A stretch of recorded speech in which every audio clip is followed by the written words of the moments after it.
ಸಾವಣ್ಣ. ನನ್ನ ತಂದೆ ಹೆಸರು ನಾಗಪ್ಪ. ನಾನು 8ನೇ ತರಗತಿಯಲ್ಲಿ ಓದುತ್ತಿದ್ದೇನೆ. ನಮ್ಮ ಶಾಲೆಯ ಹೆಸರು ಸರ್ಕಾರಿ ಹಿರಿಯ ಪ್ರಾಥಮಿಕ ಶಾಲೆ ಅಳ್ಳೋಳಿ. ನಾನು ಮಿಮಿಕ್ರಿ ಮಾಡುತ್ತೇನೆ. ಕೂಸು ಅಳೋ ಸೌಂಡು,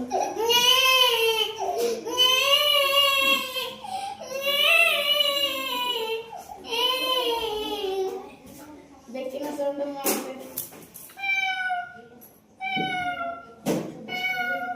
ನಾಯಿ ಸೌಂಡು ಮಾಡ್ತೇನೆ. ಕೋಳಿ ಸೌಂಡು ಮಾಡ್ತೇನೆ.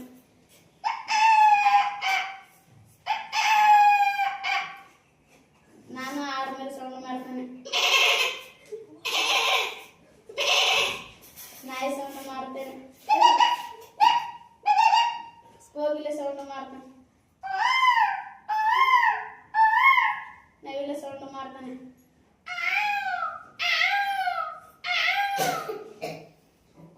ಕುದುರೆ ಸೌಂಡು ಮಾಡ್ತಾನೆ.